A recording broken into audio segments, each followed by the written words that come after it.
All right, we're gonna show some acknowledgement to our good friends who, the Brisbane Bully, the Sydney Source, the Victorian Victim, the Morphettville Mafia, and the Perth Prince, because they deserve some plaudits. Okay. The Brisbane Bully, now, not the best, but 2 from 10 at Eagle Farm, including Appengirl and Yellow Brick. So the Get Out Stakes was a winner. Yep.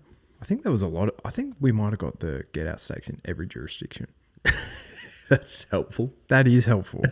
So if you're looking, 2 class runners, they get the JD. The Perth Prince gets the first 3 on the card, and then the Get Out Stakes, 4 from 9. The Sydney Source gets 4 from 10, including a $10 winner in Here to Shock. Jam. $10, come on, 13s. Selling the Source short. And then, what else happened here? The Victorian Victim, 3 from 10, including getting the Layered the Spring beaten, Another Wil. I had to keep scrolling through the results because I couldn't see where he finished. Might have been 6th or 7th. He wasn't in my numbers. He wasn't in my numbers. And then a big shout out to the Morphettville Mafia, 5 from 10, including his best of the day. That is a hell of a result. Half the card. Half the card, at least. If you don't mind. All right. Tons to unpack from yesterday's day of racing. Yeah, shit, it was full on. Yeah, it was. So, Caulfield, we're not... Elephant in the room. That track. Yeah. Yeah. 7 of the 10 races at Caulfield were won by horses that were in the top 3 at the 400-metre mark of the race. So the exceptions to the rule were Jimmy Star, Kuranagi, and Bellatrix Star. Now, there's a bit of an asterisk on Antino, and we'll get to that. Yes, we will. But because Blake just, decided to pull everyone's pants down and smack their bottoms as he went past them in the field. Yeah, he put on the Vin Diesel Dominic Toretto nos and just went, hold on tight. Yeah, it was crazy. So, did you see the reactions of... I don't know how you were watching them yesterday because you were at a fellow punter's residence. Yes, Casa del Sneesby or Casa El Sneesby. Is that how you say it? I don't know. Did you have the Channel 7 on or did you have Sky on? No, we had Sky. Okay. Yeah. Because, Channel 7 was interesting viewing because they had, the jockey reactions and that sort of thing. Did you see what J-Mac said? No. Post the race? Gee, he can get sour grapes when it doesn't go his way. I'll show you. He's so competitive, isn't he? Oh, mate, he is. So, how's this sound for J-Mac? Do you reckon he's impressed by how the track was playing? Donald Broadsiding? Yeah, he made good ground late. Track's really good. I did actually see that. I thought you were talking about the Toorak, and I was like, I don't know if J-Mac was in the Toorak. No, just in general, the track. Yeah. 7 out of 10 in the first 3 at the 400-metre mark for Caulfield. That doesn't read well. But at the same time, is Caulfield a track where typically you want to be on pace? Yeah. But has it dented the brilliance of other horses who maybe don't have the tactical speed to sit in the first 3? Absolutely. We want a track where it doesn't matter where you are in the running. You have every chance, albeit we know that if your horse lobs itself in the first third, you're probably more likely to run better. Absolutely. We know that. Now, this isn't the first time that a Sydney horse has gone to Caulfield and lost. No, it's not. It's not. Is there a bit of an overreaction here? Because honestly, as a viewer of the racing yesterday on Channel 7, the way that they were banging on about this was so annoying. And, sorry, babe, but Katie Mallion was the worst of the lot. Katie McDonald, if that's for those uneducated. James McDonald's wife. So, before the Bellatrix Star race, right, you could tell how pissed off she was. Because they were going through them in the mounting yard, and then she was like, oh, yeah, this one will run well, but probably has no chance because of the way the track's playing. Then right before the race, Bruce goes to her, all right, Katie, last thoughts, who are you on? And Bruce, ever the positivity, the optimist, all that sort of thing, just wants to inform the punter. And Katie goes like, oh, can I actually just have a tip like halfway during the race? Because whatever's leading on the rail will win. It's like, okay, babe. Well, actually, one came from back of the field and actually defied what was actually a pretty smart field. The victim found it. Yeah. Victim didn't change his tip. No. Yeah, I could imagine that'd be frustrating to listen to. Do you know what's funny? You saying that the coverage on pay TV, it wasn't like that. It was like yeah, there's clearly there's a so maybe adjust what you're doing, punters, or adjust your thinking if you want. But it wasn't they weren't really pushing it. Like, all right, so compare yesterday to say a Derby Day last year at Flemington where it was virtually impossible to make ground. Yeah. It was possible to make ground yesterday. Yep. Jimmy Starr did it. Bellatrix Starr did it. Antino did it. Antino made lots of ground. Like, I feel like if you had the right horse, it was possible. So getting back to broadsiding, right? What Channel 7 do really well is they have that drone footage.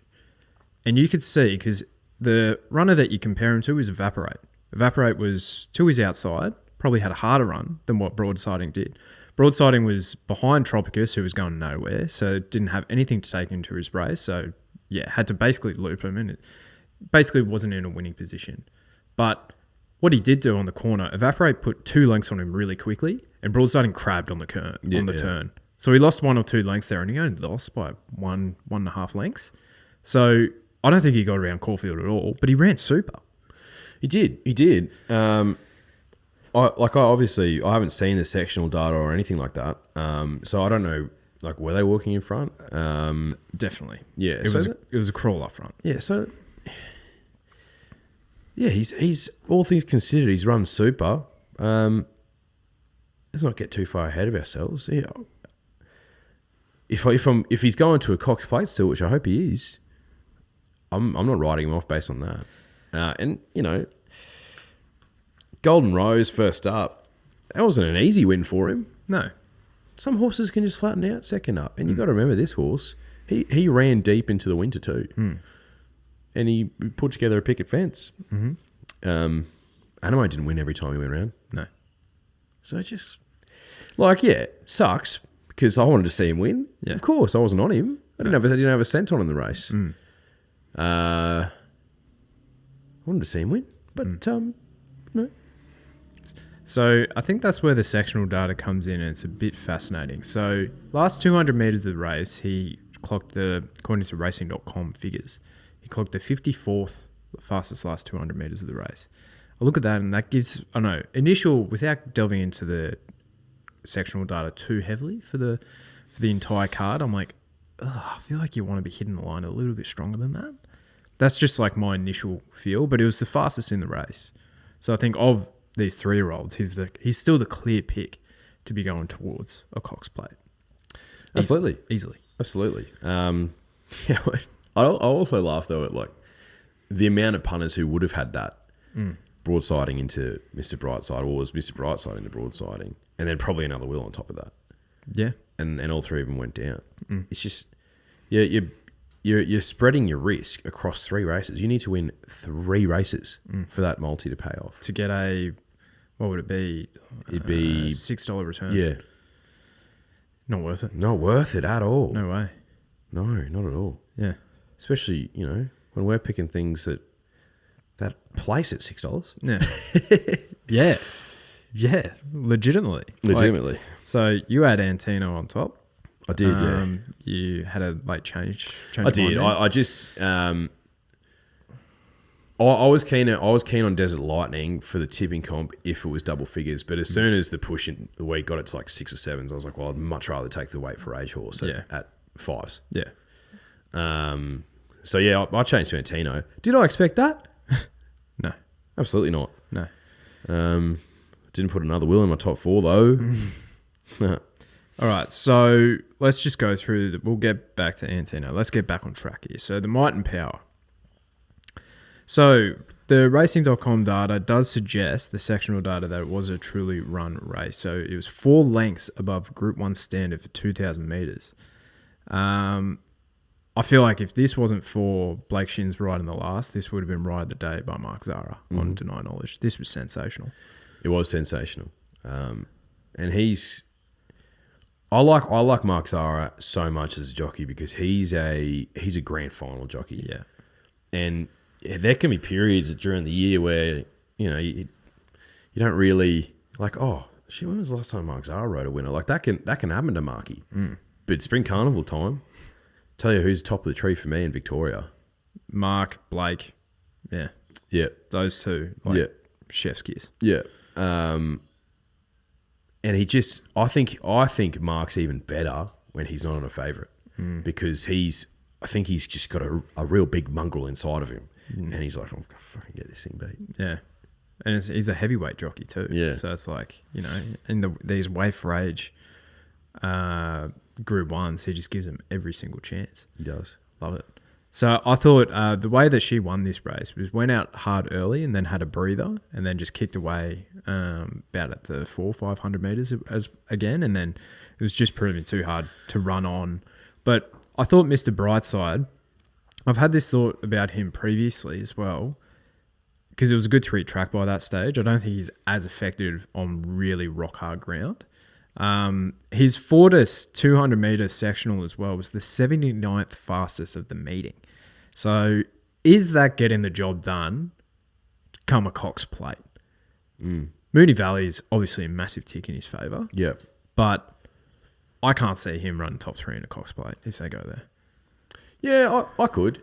And my theory behind that is I don't think he's going any worse than what he was last year. Based on that, he nearly won a Cox Plate last year. If he's going exactly the same as what he was last year, then he's by definition of that, if he runs up to that standard, I said top 4 to you yesterday. I could 100% see him running top 4. Particularly when I look at the Cox Plate and I compare it to last year. And yeah, it's probably at the pointy end, like a little bit more. But yeah, I think he can. I wouldn't write him off. Yeah. I think the thing that some punters, and I'm not suggesting that you forgot about this either, but if Mr. Brightside won that race, that would have been nearly Craig's best ride ever. Yes. Like he gave him a 20 out of 10. Yep. And to give him every chance of running out 2,040 metres in a Cox Plate, like if he draws the outside, he's got 0 chance, none of winning. So it's like that's where I feel like the barrier draw is so important for him in a Cox Plate. Whereas like for a Via Sistina, for a Pride of Jenny, like it's not as important. No, it's not. So no, it's not. If Pride of Jenny's actually heading there, so yeah, and again, this just goes to show like the $1.70 or whatever he jumped at, Mr. Brightside, like toxic. Yeah, toxic. All right. Tissue was good. She finished off really strong.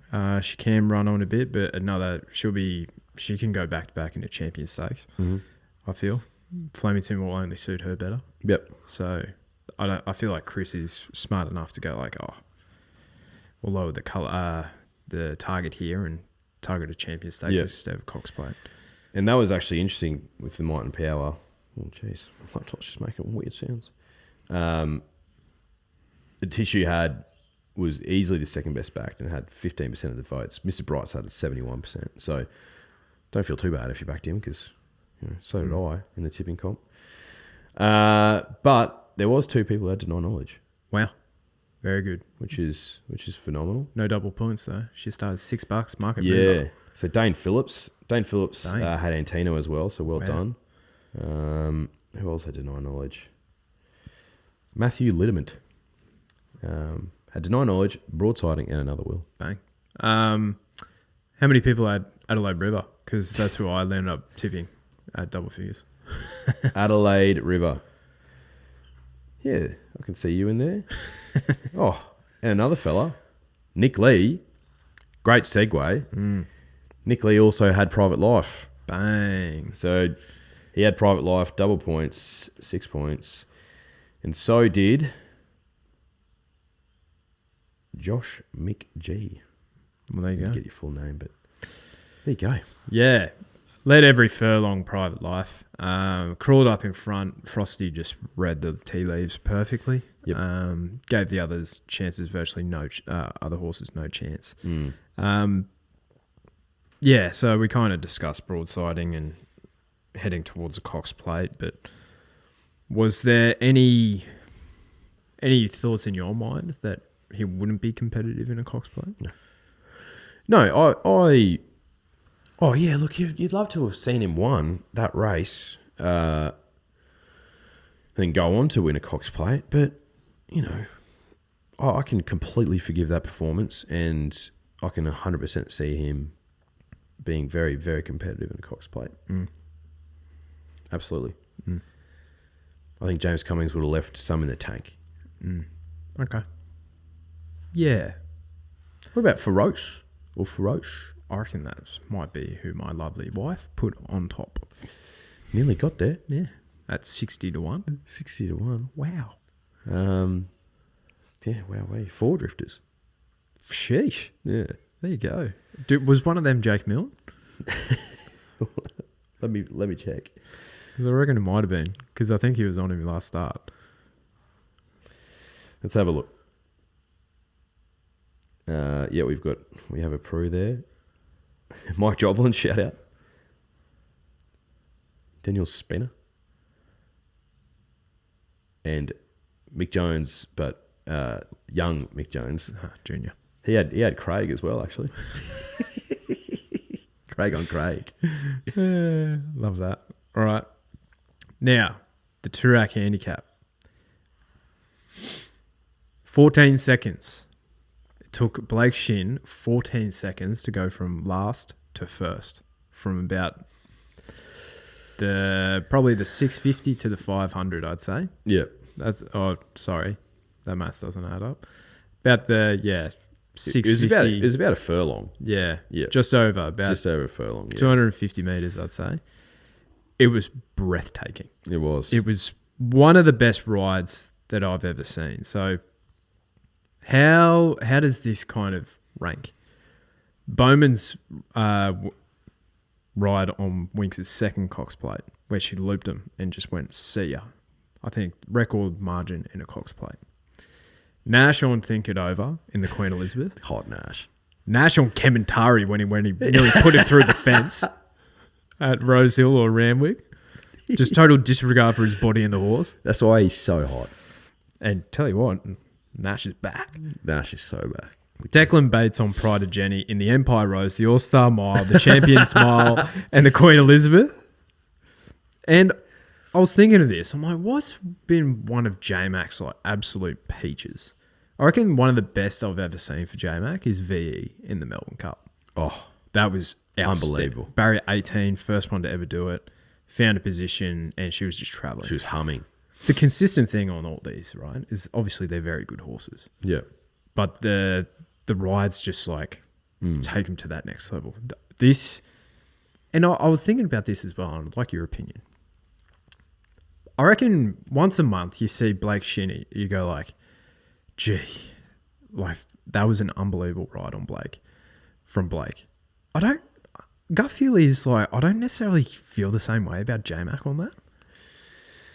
Yeah, I get that from you. I think we have extremely high expectations for J-Mac. And I think most people do. What I think J-Mac is so good at is they jump from the gates and then he's in a position. Yeah. Like how often do you see him get hung out to dry? So an underrated ride from J-Mac, right, is Fangirl in the King Charles last year.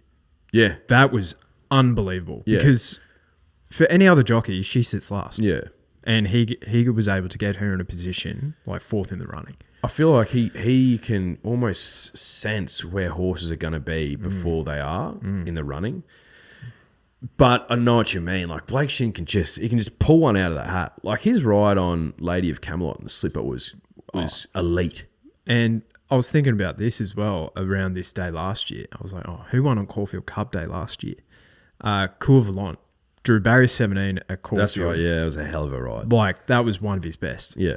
And I just feel like he does it like 2 or 3 times a month, where J-Mac might do it once a month. That's like my general gut feel. Yeah. It's anecdotal. Yeah. So, but no, I know what you mean. He can pull one out of that hat. But at the same time, like, you know, we were just talking about VE and Winks and a few others. Antino's not any of them. But he's never gone better. Yeah. And I wonder what it was that unlocked that in him. Do you know what I mean? it was the grand final. Yeah. Like, Tony Gollan's been very, very vocal about I that. want him 4th up for the 2-rack. Yep. Yeah. So, yeah. And Queensland residual fitness. Absolutely. Queensland residual fitness, and you know what? I think running behind Pride of Jenny for 2 races in a row, Fitness. rock hard. Like, And he always looks good. he's certainly pick of the yard. Missed the start by 2 lengths as well. Yeah. Which is why Blake did what he did. But why this ride was so good is Blake knows how they ride him in Victoria. It's like they love getting a breather up front. And as soon as he sensed that was happening, he's like, all right, boy, let's go. Bang. 14 seconds, last to first. You never see that in a Group 1. And he was accelerating away from them as well. Like, He won by 6.5 lengths. yeah. So where was the last big Group 1 winner? Oh, it was a Warmonger in the Queensland Derby. Guess who was on? Yeah. There's been a few, like Warmonger, there's been Pride of Jenny. Yeah. So, yeah. So Blake was on Warmonger as well, right? Yeah. So he can.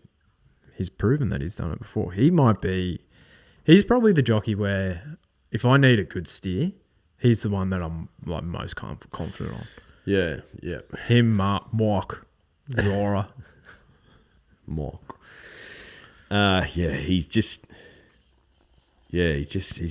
unleashed an electric turn of foot and just put him to the sword. And I wonder, I'm like, okay, that was the grand final, but like, do you just pull up Stump Sam and end it on a high, or like, do you take him to 2,000 meters, Cox Plate? No, I've got the answer for you.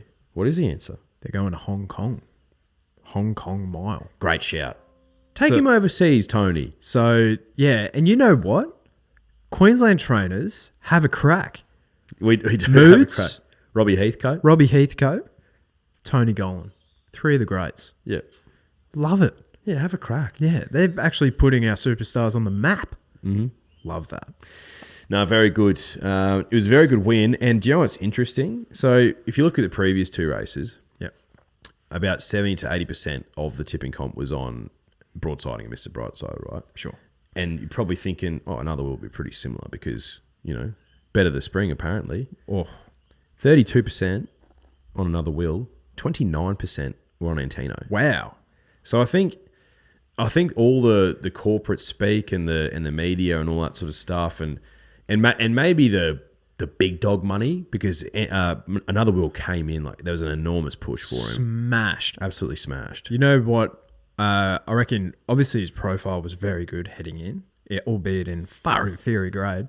But the other thing was Barrett won. And I feel like he has shown at times to have that tactical versatility where he can go. And he was leading that field. Yeah. So it's like, if he's leading that field, it's not going to be a very genuine pace. No. I found that fascinating. So the drifters just a little bit more clued on, Yeah. I'd say, than the general public. So good on you guys. Yeah.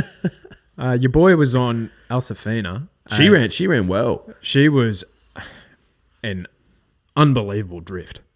I think she was about $9 out to 16s.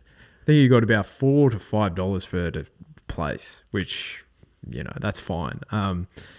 Really wanted her to nose out Craig in for second, because I had a Quinella for Antino and Alsafina, but not to be. So had some listener questions here, right? Jordan Sondergaard, was that Antino or Winks in her second Cox plate? Now, you tell me if this is one of the great overreactions, and I appreciate your question, Josh Bunny. Where does Antino sit in the best horses in Australia? He's in my top 5 after today.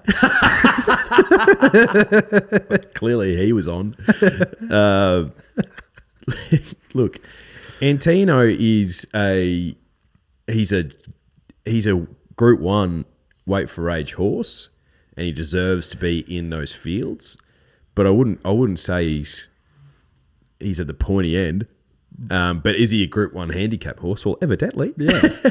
Evidently. I think he beats a lot of our A graders yesterday. Yeah. I think he really does, but it also was set up for him Yeah. because it wasn't a truly run race, and it was basically a sprint from a sustained sprint from about 900 meters, which was outstanding. But does the same result happen if Pride of Jenny's leading that field? I don't know. Don't know. And it's like, let me put it this way, Josh. Are Craig, Alsafina, Desert Lightning, Osipenko, or Kestrel in your top 5 horses in Australia? I wouldn't have thought so. Look, yeah, he put some lengths on him. But, Craig's coming out of benchmark form, even though Sandown Stakes was a Group 3. But, Jimmy the Bear was in this race. But, come on, man. Yeah, Jimmy ran 8th in a Group 1. That's about his level. Like, he was beaten 10 lengths. 10 lengths, yeah, that's probably about listed at benchmark 100 grade. Probably. Yeah. Remember when you backed Light Infantryman in a Golden Eagle? In the Golden Eagle, I do. He's done nothing since, hasn't He's he? done absolutely nothing. Yeah. But that was the Group 1s at Caulfield. Jimmy Starr was impressive. He was very good. Jumping up from 1,100 metres to 14. Heard Mick Sharkey say that, I think they figured out that this horse is just a Melbourne-legged horse. He went up to Brisbane as well, didn't he? Brisbane, yeah. Newcastle, I reckon he ran around Newcastle. I reckon he might have been at Rosehill or Randwick as well. So what's the plan for him? Are they going to try to stretch him out to a mile, or is he, maybe a Rupert Clark horse? Yeah, Rupert Clark might be a good shout. Maybe a Champions Stakes, but Champions Mile. But if he can actually get to the mile, but that was very impressive. Yeah, that was great. That was a great win. He ran them all up and put them to the sword. No nominations in for him at this stage, according to Racing Australia. So, what's his? Let's have a look. Does it have his winning distance range? He's won up to 1,500 before. Way for age mile was probably a bit beyond him at this stage. A little bit. Because he'll probably be going up against potentially like Pride Jenny, Mr. Brightside. Yeah. That might be tough. But no, he's got a sprint home, that's for sure. Yeah. Jimmy Starr. So that was a nice win from him. What about your old mate, Herman Hesse? I was frustrated. Tell you that much for free because I was definitely giving him some thought, but that's just where our distance ranks are at the moment. Herman Hesse, he's about 50 years old. He is old in equine terms, isn't he? He is. Yeah. Bellatrix Star. Yeah, good win. Very good win. Good win. Little filly. That was an enormous step up, and some handy horses in that field, mate. Like, yeah, I think what we learned is Caulfield is not Mornington Glory's track. No, wasn't his A1. I think there was some horses there that underperformed to expectations, I would say. Yeah. So, my recommendation was flat and it got absolutely smashed by the market as well. Stapati off a gelding, it's far from what you'd hope to see. What a fall from grace from that horse. A year ago, he ran third in a Caulfield Guineas. Yeah. Hasn't been near it since. Star Patrol, long layoff. You can forgive that. Kalos was unlucky. I think he wins a race somewhere. I reckon Kalos. Yep. Mahaba was a sensational return. Mm-hmm. Been trolling really well. Only gets better into a prep. And then Oscar's Fortune with the WA form was very solid. But Bellatrix Star, sensational. Mate, she's $15 with the good people at Ned's in a Coolmore. I'll tell you what, a 3-year-old filly taking on the older horses and beating them like that, coming back to her own age group. I thought that was a huge price. That is a big price, yeah. Like, obviously... Maybe because it's not a typical leading race and people have missed it a little bit, maybe. Yeah. I feel like those silks here are still a little bit underrated. Yeah, absolutely. Absolutely they are. Because obviously the Coolmore this year is going to be one of the best. I feel like we say that each year, but this year it's going to be stacked. But I feel like she could cause a bit of an upset, and I've actually put it on my profiles this morning. A very juicy little futures multi, because I feel like that's been lacking from my profiles this spring. And I've got some confidence because there's a bit of rain around heading into the Caulfield Cup this week.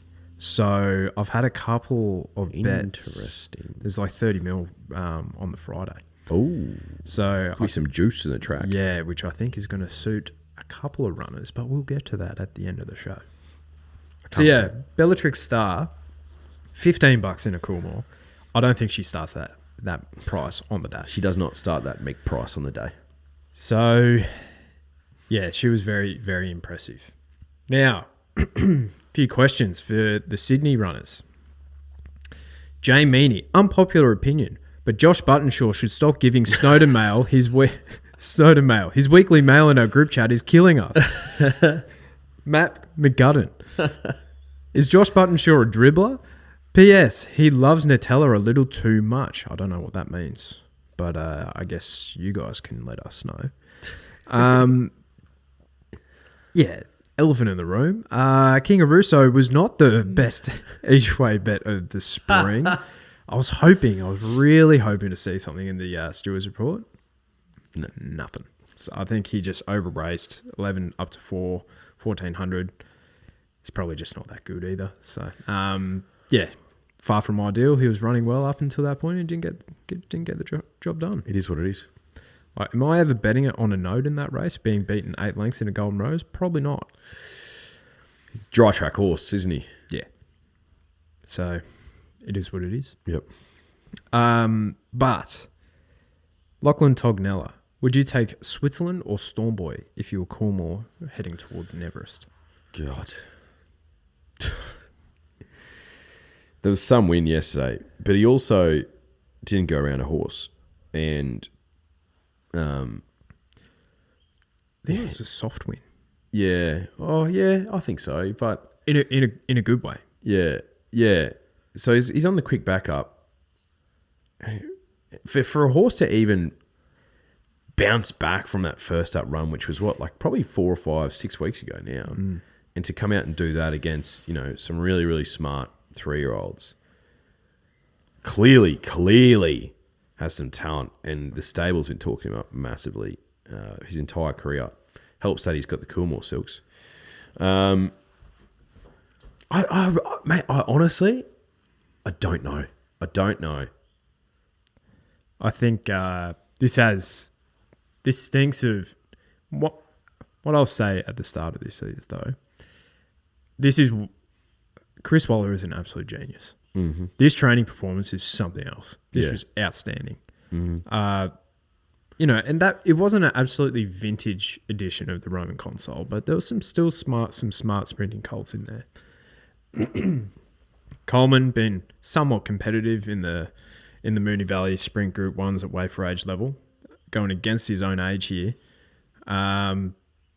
He was super with a hard what was a harder run in transit, but post race, Chris Waller was saying this horse is just as good, if not better than Yes, who did the exact same thing, quick back up into the Everest and then won. Yeah, against what you'd have to say was a far better crop of sprinters. He broke the track record. Yeah, so I think the way he won, be it like a fairly easy win, not going around a horse, not a gut buster, probably sets up perfectly for him next week. So I reckon they probably pulled the trigger on him. I think so. Do you know what as well? The reason why I ended up backing Switzerland was obviously because Nash is so hot and love seeing him in those silks. But because I thought to myself, I was like, why is there uncertainty around Stormboy being in the Everest? Well, there's only got to be one reason, because Chris Waller would be telling Tom Magna and connections of that horse, trust me, this guy is flying. if he doesn't win the Roman Console, he'll run super. And they've sort of thought, well, we don't have to lock in Stormboy officially. Let's just see how he goes then. And so, if Chris Waller's saying that and then he does something like that, self-interest, obviously, saying something along the lines of this horse is just as good as yes, yes, yes. Of course. But he'll be in the Everest, I think. But I still think Stormboy would have, because there wasn't a lot of early speed in the Everest. Well, it still doesn't look like it. If he parked himself up on there, up on speed, could probably hold on. But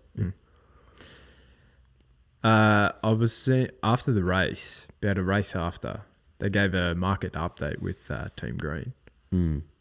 Third biggest liability in the Everest now is Switzerland. Got absolutely smashed after the race. Sheesh. Yeah. Because people are looking for that alternate form line. Yeah. Traffic Warden, Growing Empire. I think the 3-year-olds, and I'm thinking Jolly Star. Jolly Star is probably the other one. Sunshine in Paris. Yeah. And Steffi Magnetica. I think they're the ones for me. I think Steffi's the forgotten horse. Because she's like 15s or something. That's next week. What the hell? Yeah, let's have a look at the rain forecast here. So 1 to 10 on Monday, that's fine. 5 mil on Tuesday, 0 to 3, 0 to 1, 0 to 9, and then potentially rain on the day. So it could be softer deck, softer track, but I think it was maybe that kind of breeds soft. Yeah, okay. Well, if it's a softer track and then just dulls Sunshine in Paris' brilliance, yeah. I think Traffic Warden, we know he can get through it. Switzerland will be able to get through it. He's a Schnitzel colt. Interesting. Lots to play out. Bella will get through it. Irish Wing gets through it. Yeah. Probably adds more intrigue, to be honest. Probably does, yeah. As long as it's not too heavy, yeah. Yeah. All right. El Costello. So the spring champion. Tell you what, that Swift Falcon's got a bit of a turn of foot on it. A little bit. I like it. Yeah. A little bit. On the quick backup as well there. Given no chance. Like, they were just going to ride it cold. Just as a barrier trial for him. You should like El Costello, though, because guess who's his daddy? Castelvecchio. Who won a spring champion himself. He did. But El Costello was come from midway form prior to that. So, but yeah, I think he'll be the tactical speed one, I feel, in the or just, sit a bit closer. But I think come the grand final day, I think I personally want to be with either Swift Falcon or Henline. It's my general feel. Yeah, fair enough. Yeah, they were both excellent. Yeah. Okay, here we go. Getting into the quaddy legs here. Who, might I add, your boys and some mates won the quaddy yesterday. Yep. Because of two good friends putting a nutrition in the first. Yeah. I said on the podcast, I was like, I don't know why. I just keep coming back to him. Yeah. $27. That'll do. That will do. Well done. Set up my day as well, that's for sure. Yeah, he was brilliant. Showed some tactical speed and just was tough at the end. Yeah. And look, he was holding off a kitten, not a horse, but that's his first win in 12 months attrition. So I don't know. Like from that, if I was Mitch Friedman and there was the opportunity to run him in a Cox Plate, like when's he going to have another horse that could do that? He might not. Yeah. Like would he be a $30 to $40 pop? Yeah, absolutely. Yeah, he would be. But I'd take the ticket. That was a good win. First time stretching out that far. He's by Churchill, So I just felt like, and coming out of that Fiend Stakes, a fast run mile race, just thought it'd bring him right on. So I think, and I wasn't the only one who thought that. My favourite punter in the world Josh McClellan thought that as well. I know. That filled me with confidence. After the race, stupid price. That's all he said. So he would have had someone. My guy, nonconformist. Never again. 8-year-old gelding. Just didn't. I thought he was a sensational first up run. He ran okay. Beaten 4 lengths, not his day. But were you getting nervous when Caulfield popped out? Not at all. Not at all. Oh, look, he ran well coming from that far back, but geez, he can run on a bit. If he was like targeted towards the Caulfield Cup, I reckon I would be backing him. Like he's honestly like he ran his best ever, the best he's ever run. He brained him. Was in a Queensland Derby over 2,400 metres. Yeah. Have we seen him out to 2,400 metres since then? No. Hey, also at in the Doomben Cup in the lead up to that, because he missed that run. Remember, I think that's right. Yeah, he had a stone bruise. So I think he ran the week prior, and he ran third against Huerta and whoever else. But he ran super. So he ran third at Way for Age, and then he absolutely brained him in a Queensland Derby, and that's when that Moody horse that I was on at about 40 to 1. That's right. Ran second. Got absolutely smashed in the market too. But yeah, because I'm looking at this Caulfield Cup field, it's thin.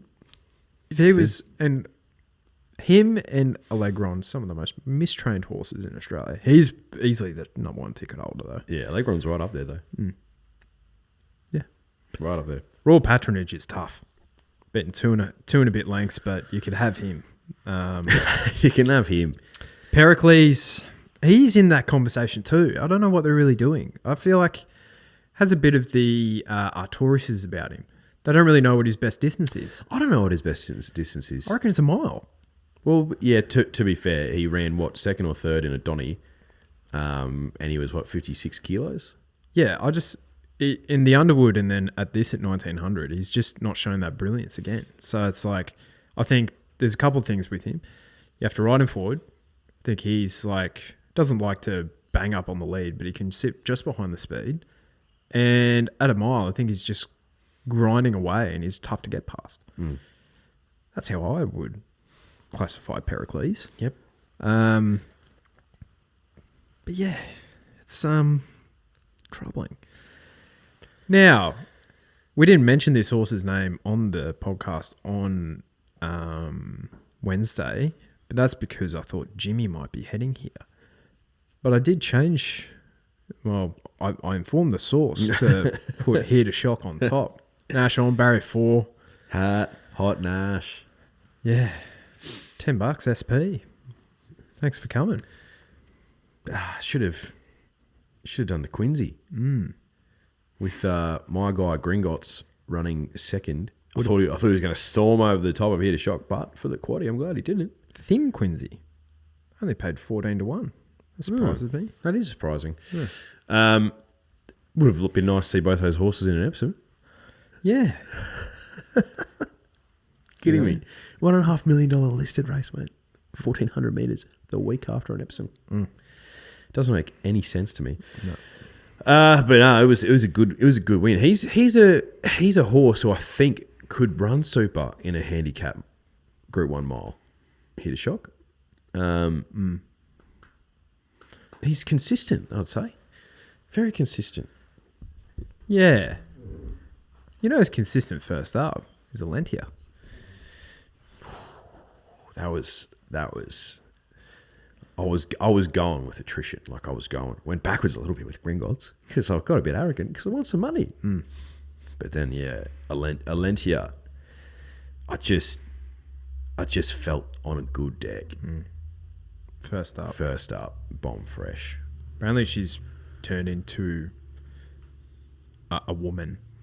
Like she's big, strong. So. Is she a Zoo Star? Yes. I tell you what, Zoo Star mares there's something, aren't they? Zoo Star fillies, Zoo Star mares. 5-year-old mare now as well. Yeah. To your theory. Oh, I think the more I punt and lose responsibly, the more I think that theory is rock solid. Yeah, I think so. I found it fascinating by Chris Waller, right? After the race, is like, oh yeah, she's a Group 1 winning mare in waiting. I just don't know which race. I'm like, Chris, there is an Empire Rose in a few weeks. But I was thinking about it more because I feel like she'd still be fairly weighted in a handicap Group 1. So I'd say they probably want the handicap, then heading to Away for Age. I'd say so. So she's heading to the Invitation next. Okay. Which is the race that Espiona nudged out Magic Time. I reckon Roots might have been in the finish there last year as well. Okay. Zugocha's heading to that as well. It's a 1,400 metre race, isn't it? Let me have a look. Pretty sure. Yeah. Pretty sure. Okay. Well, that'll be a smart little race. Who else was in that Alentia race? Because the market only wanted to be with her. Yeah, well, a $41 pop. Danny's St. Darcy ran second. Raw Merchant, that's probably her best run since the Invitation last year, where she finished second. She was $21, finishing third, beating 1.5. Coco Jambu. Miss Hellfire, Ballroom Bella, Peace Treaty, Roots, Blanc de Blanc. You can have her. Yeah, God. Like the SP profile of that horse, for a horse that's won once, I think, Blanc de Blanc. Utterly madness. Some of them just get RMP'd for some reason. Don't know why. Yeah. So yeah, Alentia probably this, and then what could I see? What's that 1,500 metre Mares Group 1 that Espiona won in the autumn? Oh, the Zui one as well. Coolmore. Classic. Yeah. I reckon that will be her target. Yep. Yeah, fair enough. Yeah. And then, yeah, Ferrari won the last. Ferrari. Yeah, so the quaddie, you know, we went big and then pretty big and then small in the last two legs, but just to get a win's nice. Well, put it in the DD fund. We still had eight times our return on our investment, so it's pretty smart. Yeah. But it like for our roughest runner in the race, it was a 30 grand payout. That would have been nice. That would have been unbelievable. Wasn't really sighted though, and to be honest, we were cheering on the favourite because we had the first and third. So Tristate nearly wrecked the party, but Ferrari, yeah, smart win.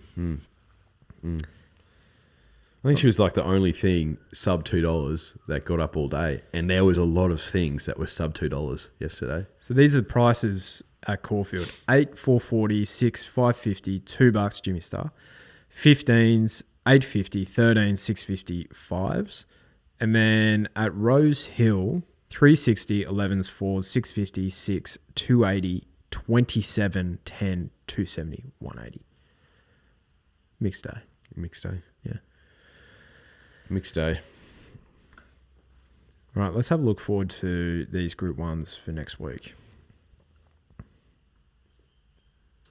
So, let's start with the Everest.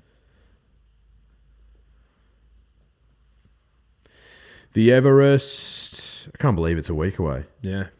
I Wish I Win, 550. Bella, Growing Empire, Traffic Warden, 7s. Jolly Star, 8s. Sunshine in Paris, 10s. Steffi Magnetica, 13s. Giga Kick, 15s. Stormboy Switzerland at 15s. Obviously, one of them will only be running. Private Eye at 17s. I Am Me at 34s. Lady of Camelot at 34s. Fascinating. I Wish I Win. I can't, at the price at $5.50, I can't. Like, it's still a backable price if you like him, but you're hoping what you want from I Wish I Win is a peak performance similar to his TJ win, which was 18 months ago. And I don't trust that we're going to see that again from him. Bella, you can trust her. You can trust that she's probably going to run top 4, mate. And we didn't really discuss this, but like, what was Craig supposed to do last start? He was in the coffin. Yeah, like she missed the jump, and when was the last time she did that? Like, she still ran super. She probably still should have won. So if there is a bit of cut out of the track, like, that suits her. I think of the older horses, I think she's the one that is best suited. I was thinking prior to looking at the radar, and I should have done that before I put my futures things on, because I had Sunshine in Paris in there as well. She was just so good first up. She was absolutely brained it. Coat was off. She looked fat. With respect. Yeah, but she... Don't want to body shame here. No, but I think she's flying, clearly. And the key to her, as we've seen now, is a good track. She still runs well on a heavy deck, all things considered. Yeah, she does. But I just don't think she has that electric furlong where she just puts the race to the sword on a soft deck. Yep. So Sunshine in Paris is, and as well as her, Steffi Magnetica. Enormous price for her. The double figure horses are, I'm like, huh? Steffi, have we seen Steffi's profile on a soft deck yet? Has she run on a soft deck? I reckon she might have behind... No, that I don't think it was. I was thinking... that Tropical Squall race? Yeah, that's what I was thinking, but don't know if it is. Let me have a look. I think she's the one where, like, she's gone to the races, what, a dozen times, if that. And Sunshine in Paris is pretty similar. I think they've got a little bit of untapped talent and could see a new peak on the day. And I've said this about Björn before. Bjorn. If Steffi Magnetica was favourite, wouldn't touch her. Because I feel like, bless him, but Bjorn's horses, when they're odds-on favourites short in the market, I think they underperform. Where you want to back him is when he's got something that's a bit rougher. Yeah. That's where you want to back him. So, Steffi, 14 starts for 3 wins, 3 seconds and 4 thirds. So it's like, she's been in the top 3 10 times for 14 starts. 8 starts on soft for 2 wins, 1 third and 3 thirds. 2 firsts, 1 second, 3 thirds. 1 start on a heavy for nothing. But that could have been when she was no good. And also, and that's the thing, I feel like with Steffi, you probably only really look at her... Last 12 months? Yeah, I think so. And maybe not even that. Maybe her last 9 months. But because she even took a little while to break her maiden, Steffi. So I think she's the one who's probably got something under the hood that we haven't seen yet. I think if Jolly Star runs to her first up performance, I think that's probably good enough to win this race. So if she matches that or improves on that, she's going to be incredibly hard to beat. Growing Empire, for whatever reason, I think that was a gut buster for him in the Manicato. Lightly raced 3-year-old colt up on the lead, and you could just see he was just struggling to get there. That tactical speed will help him in this race find a spot, but there's so much pressure here, and it's, again, another level for him. And I don't know if I could see him explode off that Manicato, whereas I could see Traffic Warden explode off that Golden Rose, and I could also see Switzerland explode off that Roman Console victory yesterday. I don't know if I can see that from Going Empire. Does that make sense? Yeah, I think that makes sense to me. Of the 3 rather, I'd say I'd much rather take Traffic Warden or Switzerland. That run to the Rose win, I think, is a perfect setup for an Everest, because gets to the outside, and the gates are going to be so important in this race. Gets to the outside and get into that sort of three wide channel with a little bit of cover, and come out down the Randwick straight off a hot speed, and just we've seen electric turn of foot from him. Zachy Lloyd on. If he's sort of sitting midfield, he could just put in a performance where it's like, wow, like a yes type. I can definitely see that from him. Who am I going to bet on? I don't know. I don't know yet. I think the gates are going to be super important. Yeah. Like, and if he draws the widest gate, it makes it hard. It's going to make it hard for any of these horses to draw out. Yeah. it's gonna be tough. Like this Wednesday is gonna be tough in both states because of the forecast on the weather. Yeah. And we're the first preview show in the industry. So it's like we're putting in the hard yards for you guys. But someone gave us our flowers on Twitter actually. So Dan O'Sullivan, who we talk about on the podcast pretty often, like big ratings guy, enormous ratings guy, big on the data. He posted something on Twitter or X, around the Group 1 racing pattern. And there was a drifter who commented on it saying like the industry's listening at On the Drift podcast. Yeah. And I said, even a broken clock's right twice a day. Of course it is. You know what you should have done is literally just find the link to that episode and put it in there. It's like, look at the timestamp of when we did this. Bruh. All right, Caulfield Cup. Now I'm getting excited because I think I found one with 30 mil of rain forecast. Okay. So Buckaroo is your $4.60 favourite. Elias, $6. Land Legend, 8s. Zardozi, 9s. Young Werther at 15s. Give me a spell. Warmonger, 17s. Warp Speed, need to do more form on this Japanese runner, 17s. Deny Knowledge, 21s. Positivity, 21s. Coco Sun, 26s with Duke de Sessa and Just Fine. And how do you say that horse's name? Saturday. Oh, Saturday. Right. Yeah. Need to find more information about that horse too. But if it's wet, 2,400 meters, 51 kilos for Zardozi, that is a bet at $9. Yes, that Metrop run, she was 3 wide, no cover, never settled. Yeah, I think this could be a what's the chain store in the States? Walmart. This could be like a Walmart VE with respect, where it's a horse. She's a stayer who can perform in middle distance races. Mm-hmm. VE could win Group 1s over 1,400 meters. Mm-hmm. I think Zardozi's in that mold. She was solid up until the Metrop, where like clearly was so much better than everything else except for Land Legend, but gave him weight too. And he's an older gelding. She's a 4-year-old mare. And based on my theory of 4-year-old mares, she's going to be so much better next year. But I think in a pretty thin Caulfield Cup where Buckaroo, the question mark is, does he run out a strong 2,400 metres? And does he appreciate wet ground? I don't think he does. No. At $9. I'm taking Zardozi over to Land Legend. Yep. At a similar price in the market. And Warmonger's now at a price at 17s. That is a stupid price. It's a ridiculous price. He was $6 a couple of weeks ago. Look at my Ned's profile right now. Because I have Warmonger in there at 17s as well. They're the two. Has to be. They're the two. Have to be. So if you were to look at my Ned's profile right now, and I'll get it off for you so you can copy it. That's the whole idea for it all.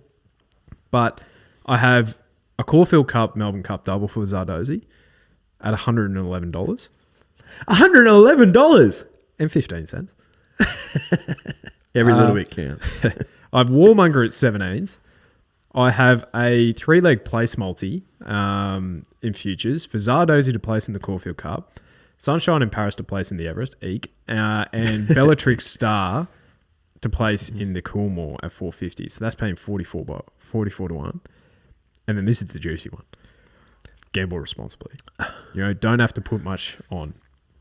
Sunshine in Paris to win the Everest, Zardozi to win the Caulfield Cup, and Bellatrix Star to win the Coolmore at $1,350 to 1. So I think that's not without a shot. No, it's definitely not without a shot. No, she after that Metrop win, I was like, up 51 kilos in the Caulfield Cup. I think she's my pony. But at the same time, like I was before the Turnbull, I was looking at Warmonger in Caulfield Cup markets, literally as the race was about to jump, and he was like $6 or $7 from memory. And I was like, well, no, there's no way, because even if he does win this, he'll trim up, but he won't trim up significantly, maybe into 4s. So I was like, I'm not gonna play at that. But I was looking at this market yesterday, and I was like, huh? Last time bro went over 2,400 meters, he won by 7 lengths. Yeah. So if he turns up in that vein of form, hard to beat. Zardozi, if she improves on her Metrop performance, she'll be hard to beat as well. So Warmonger will have 53.5 kilos. Buckaroo, 54.5. Pardon me. Faulkner Park confirmed that he's not going there anymore.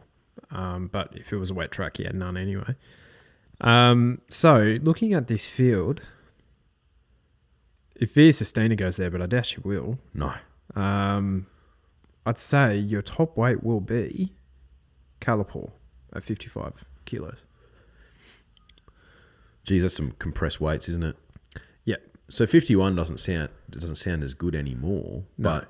But there's things around her which will be similarly weighted who she's better than. Like, she'll be giving Coco Sun half a kilo. I know of the two, with respect, who I would prefer to be on. Yeah. Like, need to do more on this warp speed. He'll probably be the second elect, 54.5 with Buckaroo as well. But yeah, silly price. This has a massive long tail. Oh God, yeah. This Caulfield Cup. So I think they're the two that you can have a play at. Yeah, absolutely. Now the other one is the King Charles. So shit. If there's a bit of rain around, this makes it interesting. Pride of Jenny 250, Fangirl 270, Cheerwolf 7s, Mr. Brightside at 9s, Millie's Jewel at 12s, Celestial Legend at 13s, Kitty Cat Tom at 18s, Democracy Manifest, Kovalika, Myobron, Pericles, Royal Patronage, Zougotcha at 26s. Sheesh.